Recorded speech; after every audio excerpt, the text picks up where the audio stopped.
Am ajuns în cele din urmă la unul dintre momentele mele preferate, de la toate evenimentele Modern Dad sau Modern Family, momentul în care invităm niște membri ai comunității, niște oameni ca noi și ca voi, să auzim povestea lor.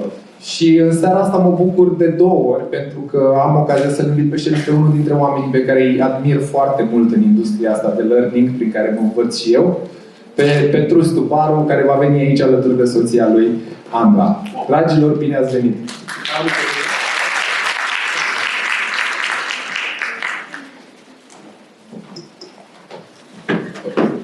Wow. Nu știu care e partea bună la voi.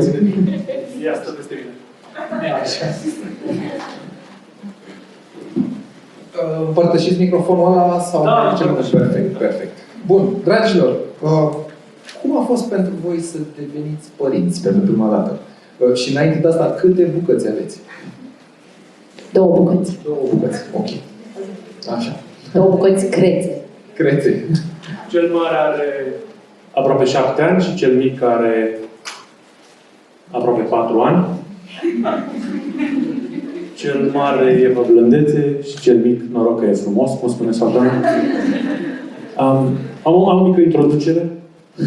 Eu nu știu de ce ne-am chemat bolnavi. Adică, mie mi se pare că noi supraviețuim cu greu.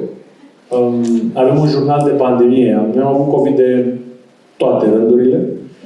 Și am stat în carantină, în izolare. Vaccinați, revaccinați și am tot stat acolo și oamenii ne urmăreau pe internet și cred că a fost Caterin.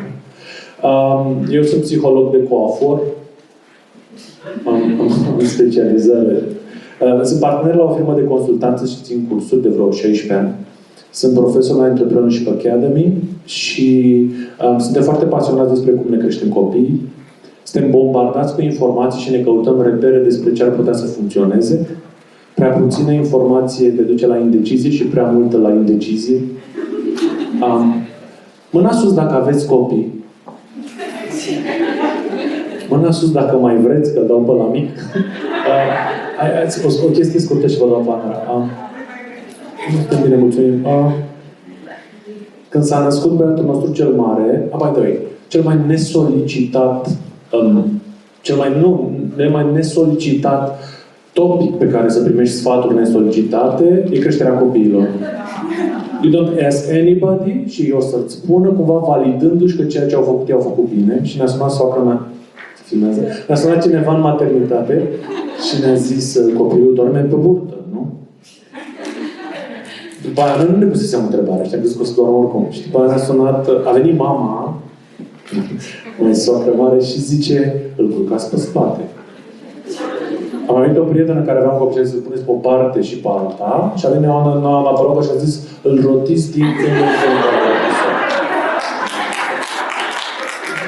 Și problema noastră a fost că noi nu știam cum să culcăm copilul. Și am mai dat mai târziu de nebună care a spus că în 3 ani n-a dormit deloc. Ea, că s-a uitat că respiră copilul. 3 ani de zile, ea asta s-a uitat de la copil. La mine a fost... Și ea și soțul ei. Da, mă rog, să dea părere. La noi copiii n-au dormit, basic. Adică se spune că un copil nu seamănă cu altul, primul n-a dormit și al doilea n-a dormit nici el. Asta e introducerea sau... Da, mersi că... Scuze, nu s-a învățat. Mersi că ne-ați invitat. O să vă împărtășim puțin despre experiența noastră. Acum mai dau cuvântul Andrei să zică și ea 2 vorbe. Mersi. A zis bine, el educație psihologică coafor, eu medicină Dr. Gray, House și altele, pentru că...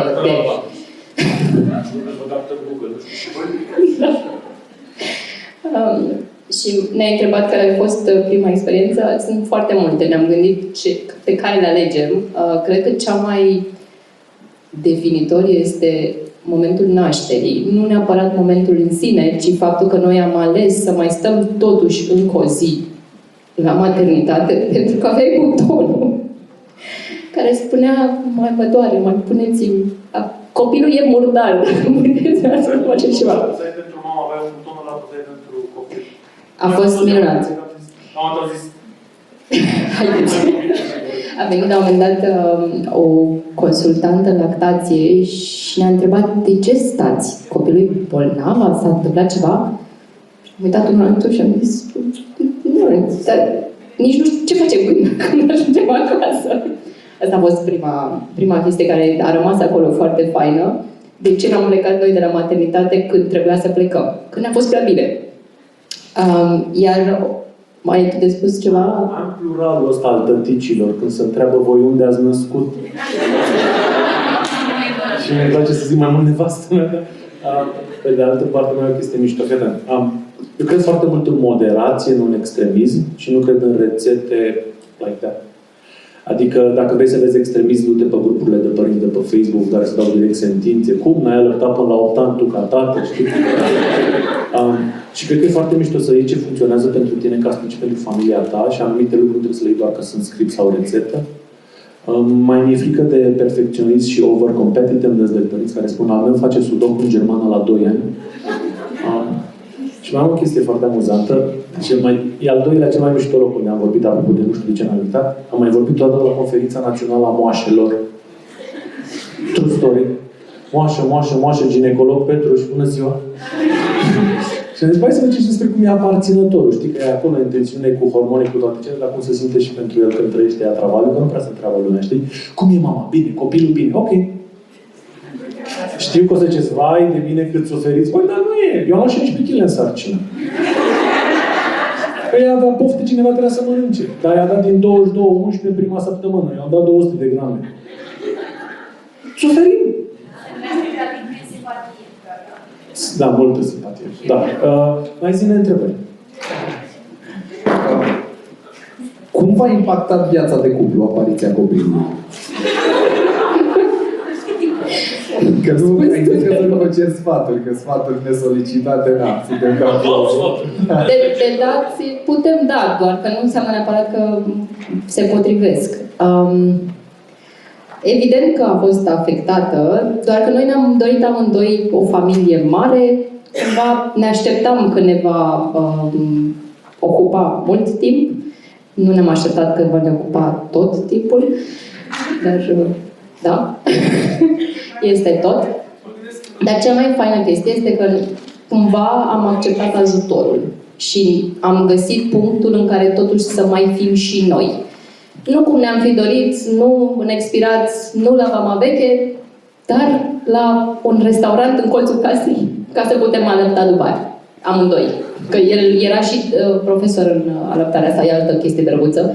Când mi-a zis după ce am ajuns acasă, nu se ține așa copilul. Nu se alăptează așa. Mi-a spus mie neonatologul. Dude, dacă vrei să-l alăptezi, ia-l. A fost prima noastră ceartă around the kid. Mai bine.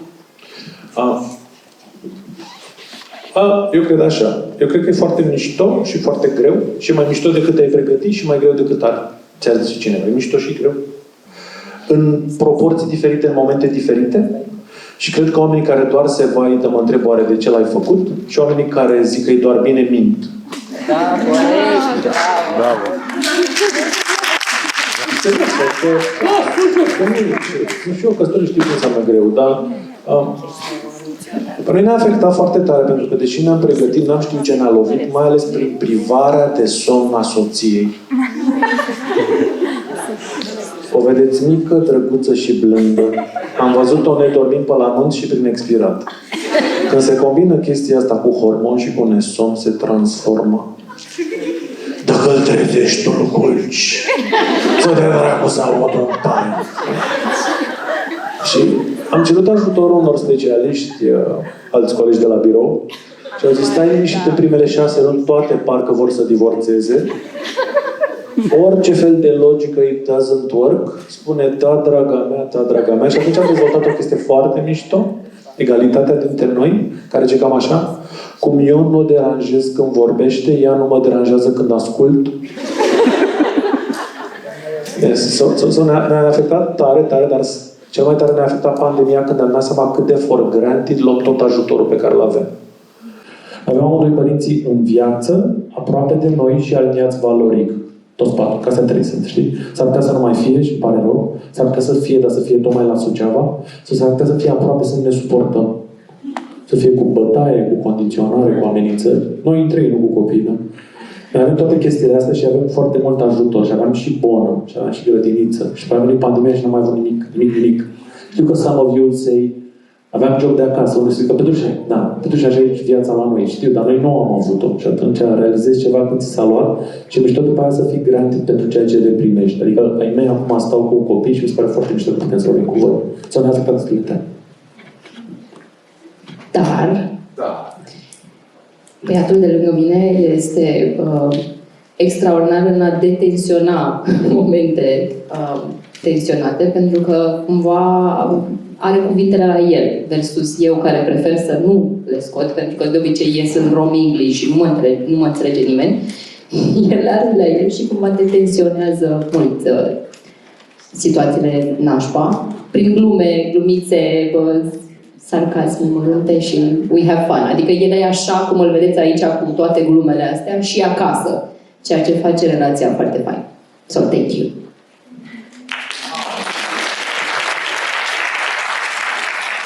Dragilor, am vorbit de educație mult în seara asta.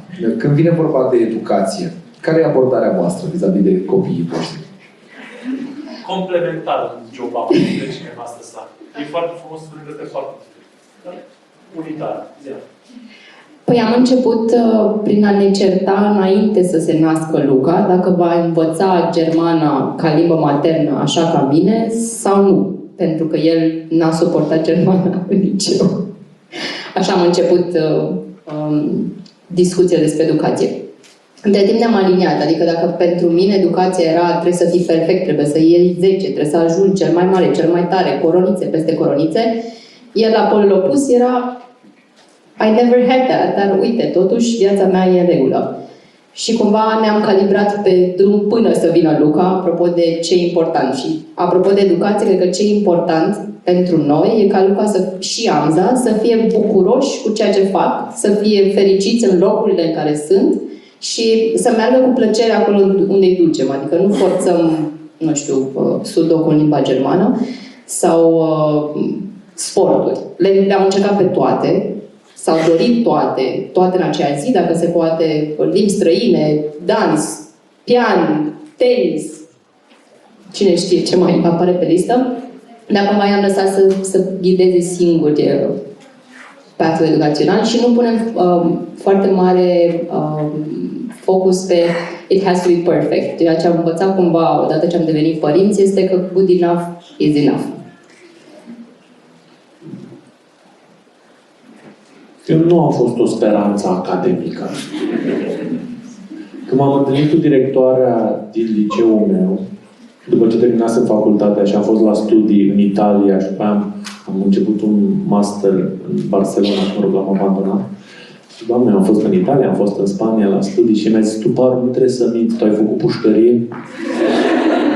Deci de acolo vin eu. Ea a câștigat o bursă cum laude la Amsterdam și de acolo s-a dus să-și facă livrarea de masterat în Tokyo.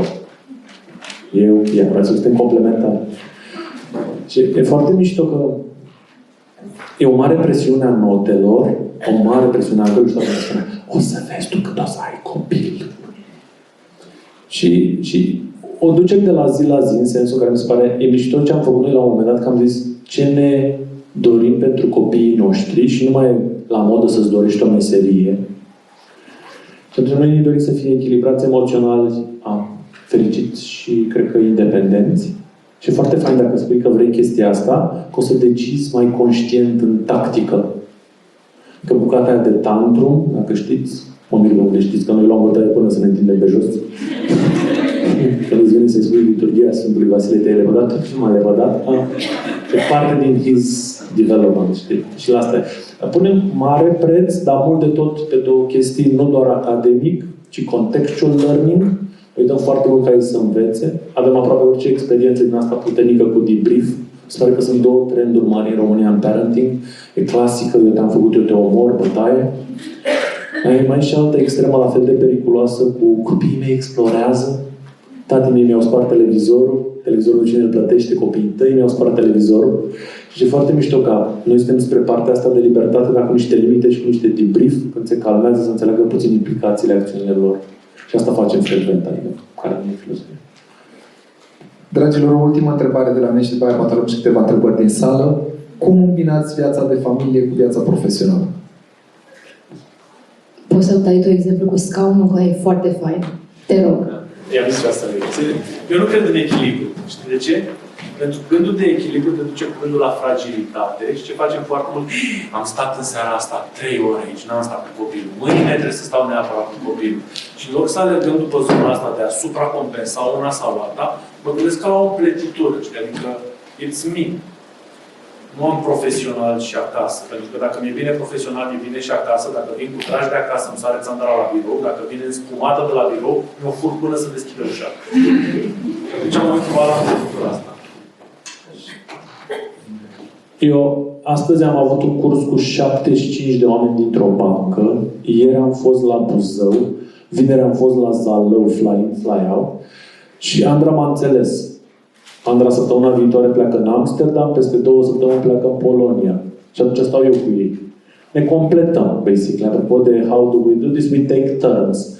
Eu nu suntem în filmul ăsta în care eu stau cu copiii sau ea stă cu copiii, eu gătesc și ea face nu știu ce, ci pur și simplu, sau cum mai sunt unele mămici, l-am lăsat acasă cu fimea, să vedem ce-o face. Adică copiii au stat cu mine de mici, stau cu maică-sa de mici, sau am avut momente de ale noastre, care nu știu, am plecat în diverse excursii, sau așa doar noi și am stat copiii cu alții. Cred că cheia acolo e când ne ajutăm destul de mult și ne înțelegem fluctuațiile și spațiile. Sunt anumite momente în care am nevoie de timp eu, sunt momente în care am nevoie de timp ea. Dacă avem nevoie de timp, amândoi apelăm la ajutor extern. Și nu ne e frică de chestia asta. We need help, știi, uite, suntem în seara asta aici. Și cred că cel mai important, apropo de faptul că fiecare e ocupat în felul lui, că în afară de joburi avem și the actual mimi, e planificarea. Adică ce facem noi destul de des este să ne uităm la agendele fiecăruia și ne uităm, ok, săptămâna viitoare, ce ai tu, ce ai vrea să faci tu. Când spune că vrea să alerge de 5 ori pe săptămână, mă cam supăr. Dar știu că asta e lucru pe care și-l dorește acum, să alergem maratoane. So that's that. Adică cumva împletim nevoile lui cu nevoile mele, doar că este o logistică destul de puternică pentru a asigura că și el poate să facă ce-și dorește și eu pot să fac ce-mi doresc, să fim și cu copii și în joburile care sunt destul de solicitante pentru amândoi. Cea mai mare realizare a mea în pandemie, știți care a fost? Că eu îmi împărțeam viața în viață profesională și viața profesională și viața de familie. Profesională și familie, right? Și mi-am dat seama că eu nu am linia de buget, coloana, eu. Și era foarte greu să justific timp, care era resursa cea mai importantă, când eu nici măcar nu aveam zona asta. Și am făcut după pandemie, mi-am dat seama că dacă eu sunt sănătos la mansardă și bine și echilibrat, pot să asigur mai mult suport și soției, și copilului, și jobului. Și atunci, în momentul ăsta, și eu și ea, avem niște momente și ale noastre, care văzute din niște relații dependente poate să pară egoism. Uite, ăsta e la masaj, dar copilul nu-l masează. La momentul în care stai, nu știu, 11 ore în picioare și deja simți că nu-ți mai simți picioarele, ca să poți să fii și mâine din nou în picioare, you might need that. Și asta este, cu un pic de vină, dar mergi mai departe. Asta e. Întrebări dacă aveți.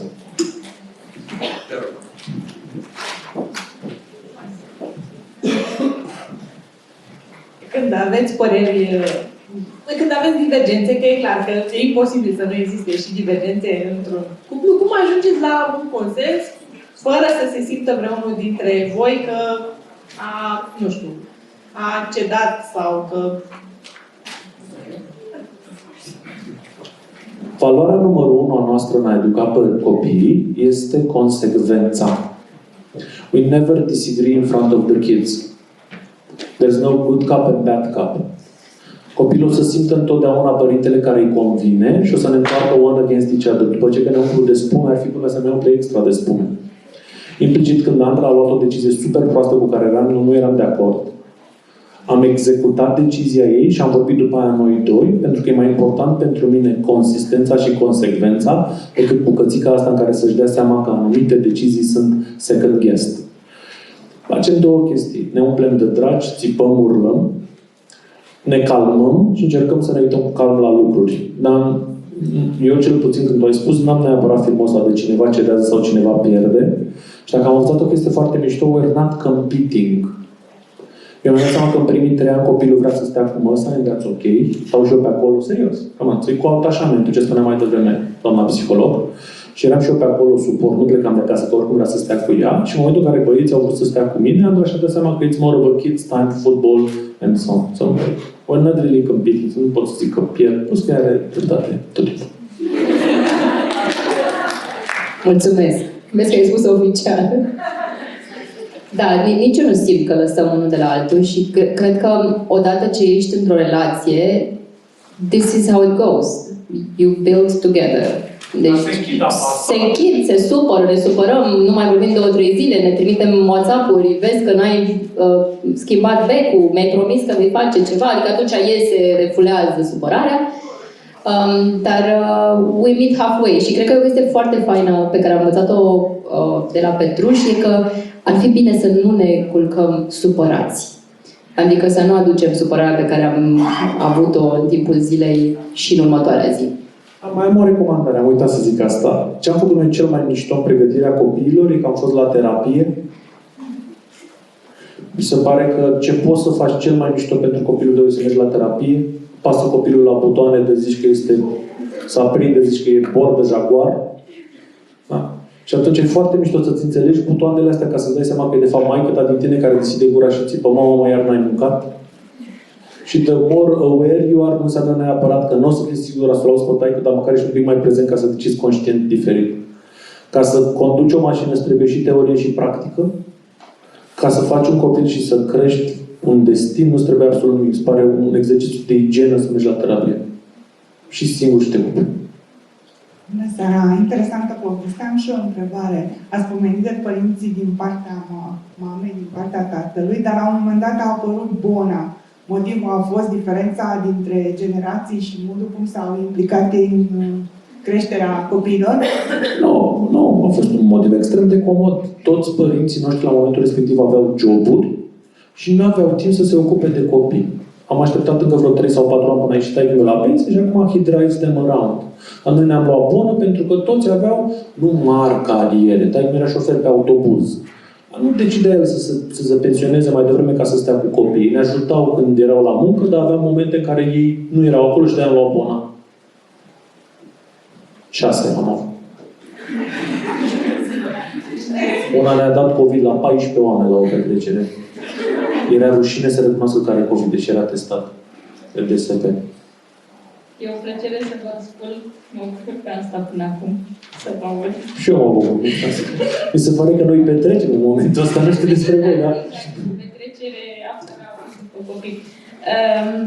Vreau să vă întreb, ați pomenit de părinți care tratau tantrumurile cu, înainte să apară cu, mă rog, bătaie. Așa. Mă gândesc că acum este foarte dificil când vedeți copiii în momente dificile să, nu știu, să nu se activeze pe mine părinții m-au ignorat, nu știu. Cum tratați momentele Terapie. astea? Terapie, clar. Ok, până să ajungi acolo, bănesc. Dar nu e în spital. Nu, ok. De conștiință, M-a trigărit un pic și nu știu dacă o să-ți răspund neapărat la întrebare, doar că noi înainte să naștem, înainte să nasc, e o obișnuință cumva, noi am născut împreună, înainte să nasc eu, pe Luca, tatăl meu îmi povestea cât de important este să-i creștem să te respecte. Then I was like, ok, cum adică să te respecte? Păi să știe de frică. Adică cum adică să știe de frică? Păi trebuie să pleci deja că trebuie.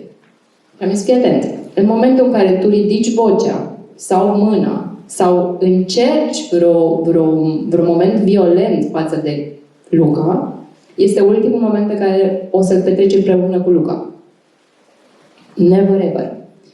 E adevărat că în momentul în care Luca s-a născut, pentru că eu am fost crescută în modul ăsta, apropo de trebuie să-mi știi de frică, nu plânge nimeni în casa asta, păi ridica vocea, s-a terminat. În momentul în care Luca was putting his greatest tantrum, mă vedeam transformându-mă în taică-miu și simțeam o dorință să-l trântesc de toți pereții. Și atunci ăla a fost triggerul care am zis, ok, this is in me, trebuie să mă duc să discut cu cineva de unde vine. So, post momentul ăsta am mers și eu în terapie să descoper butoanele pe care le apăsa Luca apropo de momentele de furie, tantrum, etc. În mine nu declanșează nimic. Mă uit cu, nu serios, chiar mă uit cu blândețe și compasiune. Credeam că mă întreb de altceva. Credeam că mă întreb cum reacționez când sunt alte tantrumuri în jurul nostru și părinții gestionează dubios. Acolo e foarte complicat. Principala mea dificultate vis-a-vis de cum îmi cresc copiii e următoarea. Cum îmi cresc eu niște copii blânzi pentru o lume de căcat? Cum îi explic eu lui Fimiu că un părinte i-a dat o palmă lui Fisu în parc doar că a pus mâna pe leagă? Eu cred că asta mă întreb. Cum explic eu lui Fimiu că un copil a luat o palmă la Ikea, doar că își dorea din nou pernuța pe care i-a pus-o și i-a dat-o jos din costasul. Și când a venit măsa crezând că e good cup, i-a dat și ea una. Nu o jucărie, ci o palmă. Și acolo e provocarea mea mare. Știi? Că he sees some stuff here și cum îi explic eu că îl ia pe jos pe ăla din tantrum? Știi unde m-am normalizat? Eu mi-am dat seama că e mult în societatea românească cu tantrumul. Frate, am fost la un moment dat într-un ăsta plin de copii. Era o nemțoaică. Era copilul pe aici în tantrum. Tantrum, am pus un picior peste ea, celălalt picior, nu peste ea, celălalt modul să se protejeze. Și eu era pe crize și ea zâmbea. Era la micul dejun, oamenii își luau sucul, adevăr, și femeia era super casual, adică era un fel de vă plac sandalele mele, ce copilul în crize, cealaltă sandal. Că la noi e ce zice mamă lumea, dar tu ce faci? Să ia dracu! Bine, adică dacă eu m-am comis la echilibru emoțional, știu că consumarea emoției is part of this, bagă tati, bagă! Și atunci, știi, când zic terapie, fiți atenți că e o problemă mare. Mă rog, a plecat doamna psiholog. Merge lumea la terapie cu copilul, știți ce se întâmplă foarte des? Mai veniți dumneavoastră. Păi și copilul, lăsați copilul. Mă, când aud asta, l-am pe colegă de grădinița lui la mică, l-am pe Fimiu perfecționist 2 ani jumate. Bă, două dreapă că nu e zodie. Bă, nu s-a născut așa. Copilul ăla simte perfecționistul din tine, nici măcar prin voce, că asta 9 luni în tine, prin energia ta când ăla a ieșit din căsuță și te face nici asta nu o să fie olimpic, tu transmiți perfecționismul ăla. The more you are aware, better and easier to make present decisions. This is it. Basically, între stimul și răspuns e singurul spațiu pe care îl poți controla. That's it. Respiri puțin de 2 ori. Ce mai facem foarte mișto? Știți, wrestling, când mai bat cuba și între celălalt? Ne facem wrestling pe time-out. Time-out-ul a fost gândit pentru părinți că suntem prea durați. Te rog frumos, dă un pic de timp, că sunt prea plin de spume. L-am tradus în du-te în camera ta, take a time-out. Și dacă sunt eu prea turat și văd că nu pot să-l adorm, facem schimb și vine ea calmă. Costă cu totul. Nu, că eu pot, că nu m-am enervat. It's a different story. Dar we take turns, că nu suntem amândoi turați odată. Că vorbim, bă, cum ești? Bă, nu mai stau să declanșez 9 din 10. Ok, că intru eu. Mamă, vine să dau capul de masă. Hai, vino tu, da? Dragilor, mulțumim tare, tare mult.